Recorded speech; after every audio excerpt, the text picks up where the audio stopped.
país onde até o inverno é quente e ensolarado, o aproveitamento da energia solar permanece no escuro. O Sol responde hoje por apenas 0,01% de toda a energia do Brasil. Uma realidade que começou a mudar com os leilões de energia, que abriram espaço para o Sol na matriz energética. O primeiro foi realizado no final do ano passado, o segundo no último mês de agosto. Somados os resultados, foram contratados até o momento mais de 2.000 megawatts em capacidade instalada, o suficiente para abastecer 1 milhão de residências, ou 4 milhões de pessoas. Os investimentos previstos são de quase 8 bilhões e meio de reais e compreendem a instalação de 61 usinas solares até 2017.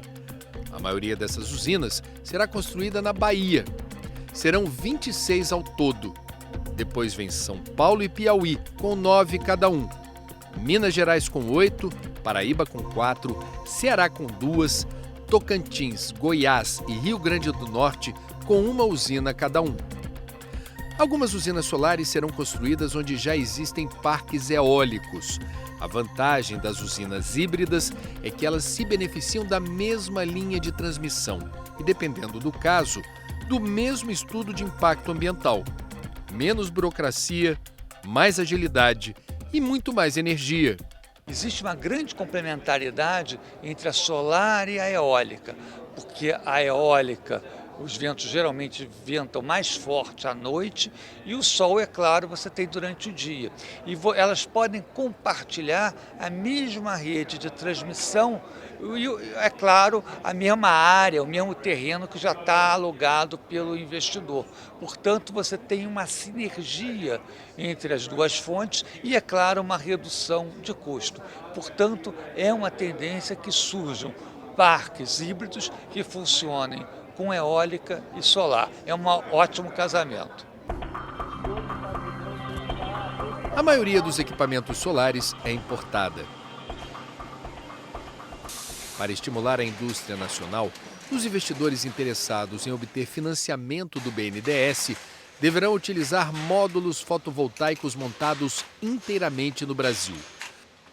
As molduras de alumínio que envolvem as placas fotovoltaicas também deverão ser fabricadas por aqui, assim como o suporte dos módulos solares e os componentes elétricos que fazem parte do kit.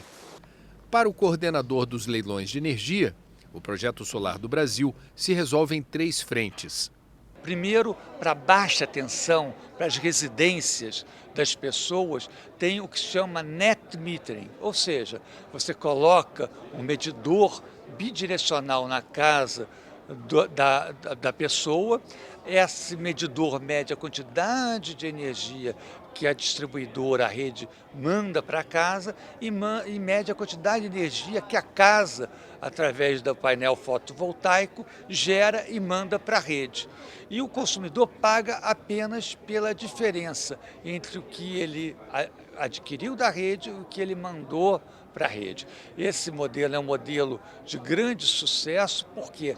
Porque agora, recentemente, teve uma isenção de ICMS para esta vinda de energia, o que tornou ela muito atrativa. Eu diria que hoje, aos preços atuais da energia e dada a isenção de ICMS, esse sistema de colocar painéis nas residências já é viável em praticamente 98% do país. A segunda medida importante é uma medida que está em construção, que é aquela para média tensão, onde você tem os shopping centers, tem hospitais, tem supermercados, estádio de futebol. A ideia é as distribuidoras vão poder contratar a um preço um pouco maior energia desses estádios, desses supermercados e passar essa energia ao consumidor. Isso daí, então, você terá grande oportunidade nos estacionamentos dos shoppings, por exemplo, estacionamentos de supermercados, ter placas solares e vender para a rede. E a terceira política é justamente a dos leilões para contratar energia em grande escala, através de parques centralizados de geração solar. Um dos exemplos de como a energia solar vai se expandindo aos poucos no país acontece na Universidade Federal do Rio de Janeiro. Nós acompanhamos a inauguração de um estacionamento solar no campus da Ilha do Fundão. Do lado de cima do estacionamento, a imagem mais parece a de uma usina solar capaz de gerar energia suficiente para 70 residências. Aqui embaixo, sombrinha, que ninguém é de ferro. O estacionamento, que pode proteger até 65 veículos ao mesmo tempo do calor do sol, é o mesmo que vai permitir uma economia de R$ 63 mil por ano na conta de luz da universidade. Todo o sol que bate no telhado vira energia que abastece imediatamente o campus da UFRJ. Quando isso acontece, a universidade não precisa comprar energia da distribuidora local. A gente se sente embaixo de uma modernidade, de uma coisa que significa um avanço, uma melhoria. É saber que você está sendo beneficiado e ainda está gerando energia. Aí é tudo de bom, aí é muito legal. As placas solares são japonesas. A estrutura onde elas ficam é alemã. E os carrinhos elétricos que começam a circular pelo campus são chineses. Brasileira aqui, só a ideia de financiar tudo isso com dinheiro de imposto. A universidade recebeu sinal verde do governo do estado para usar todo o dinheiro do ICMS que pagaria na conta de luz em projetos sustentáveis no campus. São aproximadamente 14 milhões de reais por ano.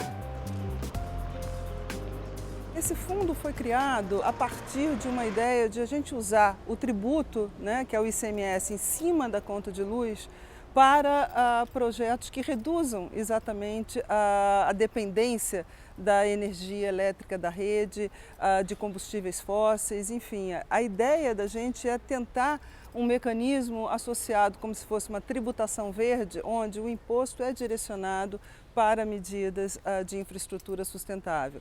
Sendo aqui a cidade universitária um ambiente mais controlado, porque você tem realmente uma gestão por parte do reitor, enfim, não é uma cidade com todas as dificuldades que ela tem, mas tem números equivalentes a uma cidade média, é um exemplo do que pode ser feito se a gente usar adequadamente os nossos impostos. Por que instalar aqui um estacionamento solar? Bom, são várias as razões, Primeiro, o Brasil e o Rio de Janeiro têm uma quantidade de sol, uma incidência solar fenomenal, Aqui a pior insolação no Brasil já é muitas vezes maior do que a melhor na Alemanha, que é a líder em energia solar no mundo. A outra questão também é que o custo de produção de energia elétrica pelo sol está caindo exponencialmente, está praticamente chegando aos valores de uma termoelétrica, de uma geração termoelétrica. Então é fundamental que a gente comece a investir nisso, porque senão nós vamos ficar refém de tecnologias importadas, sempre atrás da vanguarda energética, que eu acho um contrassenso. Principalmente se estando numa universidade. Eu acho que é o papel da universidade exatamente empurrar essa fronteira do conhecimento, das novas tecnologias. E eu acho também que a questão da geração distribuída, ou seja, você gerar nos locais, é também uma saída importante para o Brasil, porque a maior parte da nossa geração de energia elétrica está longe dos centros consumidores, ou seja, você tem uma perda na transmissão, na distribuição, e quando a gente tem um estacionamento gerando para os prédios ao lado, você não tem essa perda. Então a geração distribuída também é um potencial que o Brasil seguramente deve apostar. A cerimônia de inauguração reuniu autoridades e chamou a atenção pelo fato deste ser o maior estacionamento solar do Brasil, segundo a UFRJ. Mas será que é o maior mesmo? Bastou sair a notícia para que outros projetos de estacionamentos solares reivindicassem a condição de maiores do Brasil. É o caso deste em Florianópolis, operado pela Eletrosul. Ou ainda deste outro, instalado no Instituto de Energia e Ambiente da USP, em São Paulo. Todos eles seriam maiores que o da UFRJ. mas a coordenadora do projeto recorreu à fonte oficial, a Agência Nacional de Energia Elétrica. E de acordo com os dados fornecidos pelas distribuidoras de energia, a ANEEL, o estacionamento solar da UFRJ é sim, pelo menos por enquanto, o maior do país. Disputa saudável essa, né? Quanto mais energia limpa e renovável, melhor.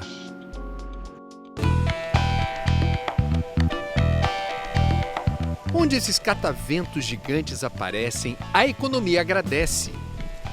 Em apenas 5 anos foram construídos 285 parques eólicos no Brasil, a maioria no Nordeste. A eólica no Brasil é um caso de sucesso internacional. Houve uma forte expansão na capacidade instalada. Hoje nós já temos meia Itaipu, que é a maior usina hidrelétrica do mundo, em capacidade instalada de eólica. E em 10 anos nós vamos chegar a quase 2 Itaipus. Além disso, o Brasil, ano passado, foi o 4º país a mais instalar aerogeradores eólicos do mundo. O segundo fator muito importante é a questão do preço. O Brasil tem preços de eólicas mais baratos do mundo, isso graças aos bons ventos que tem aqui e a um sistema competitivo de leilão.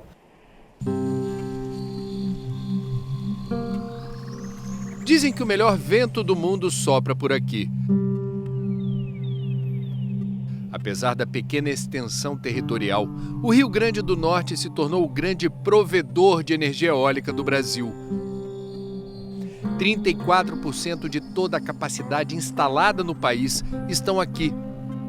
São 81 parques eólicos em operação, 22 em construção e outros 77 já autorizados.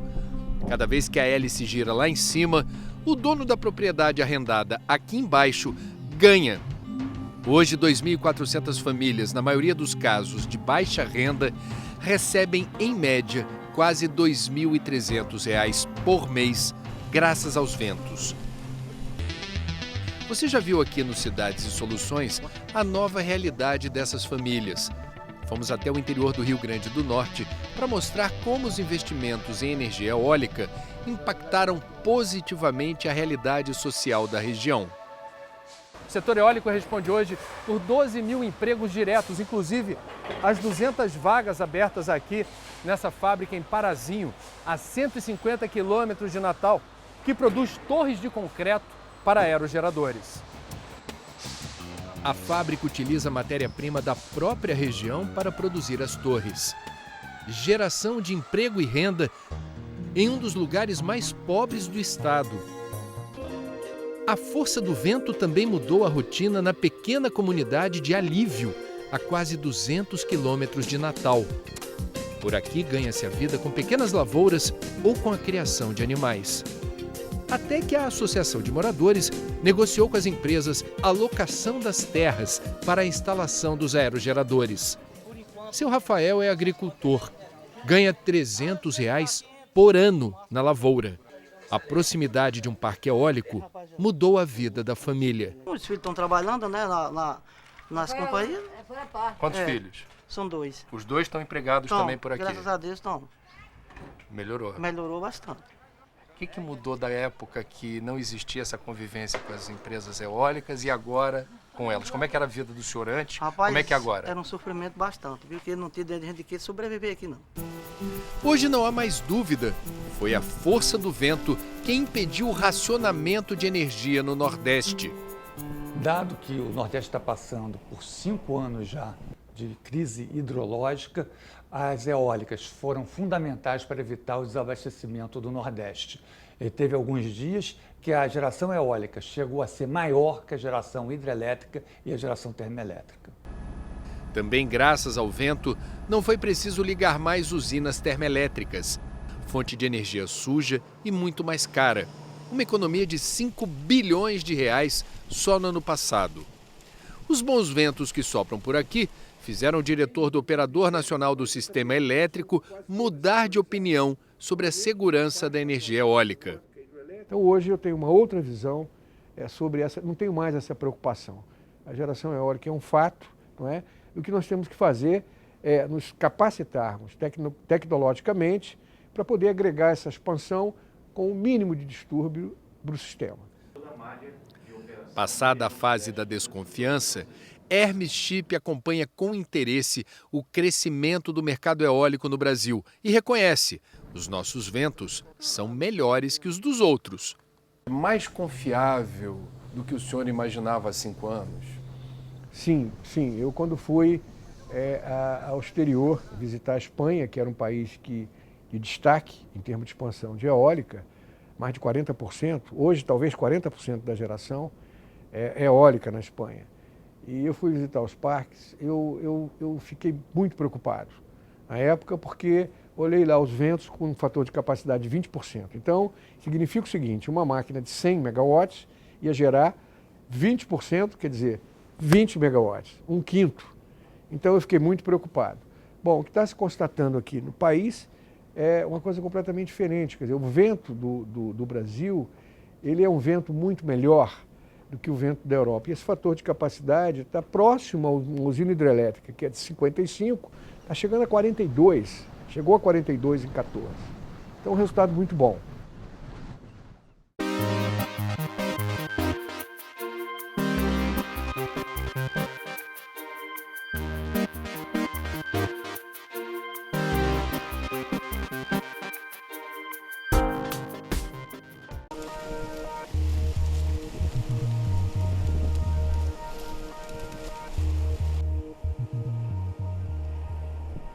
5% de toda a energia produzida no Brasil hoje vem do vento, o suficiente para 24 milhões de pessoas, ou todas as residências do estado do Rio.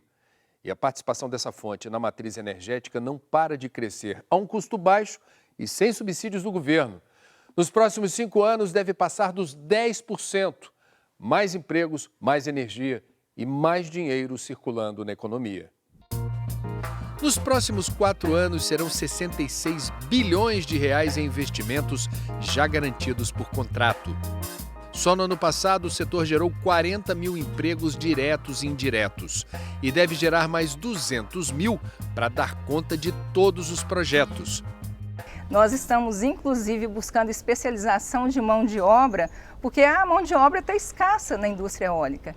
E nós estamos atraindo muitos fabricantes para o Brasil. Estamos, este ano, recebendo mais 2 fabricantes e desenvolvendo toda uma cadeia produtiva. Vários bancos internacionais, investidores internacionais, buscando investimento na indústria eólica. Aqui não tem crise. Pois é, onde há vento, não há crise. O setor ostenta números que contrastam com um momento difícil por que passa a economia.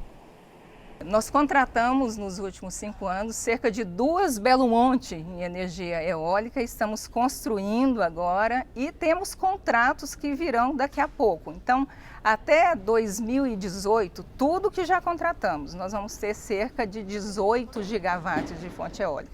Hoje, com 7, nós já estamos fazendo todo esse efeito do ponto de vista da energia, do ponto de vista da economia.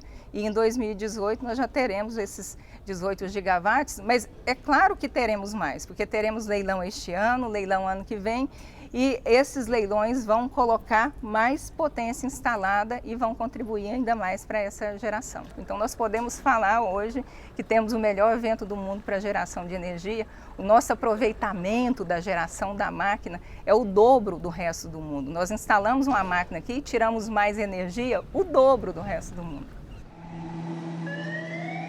A crise também passa longe dessa fábrica em Sorocaba, no interior de São Paulo. São mais de 1.000 empregados e muitas encomendas.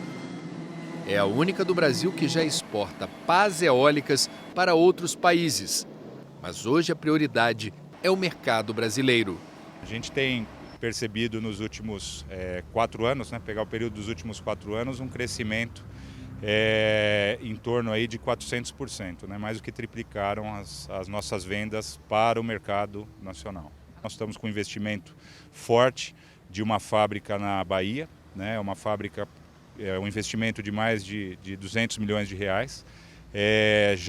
A planta já está em construção, com programação para início de produção já no primeiro trimestre de 2016. Expectativa nossa é de uma geração de emprego em torno de 1.500 funcionários, empregos diretos, né, na planta da Bahia, uma produção focada para o mercado doméstico e que só vem a somar com a produção de Sorocaba.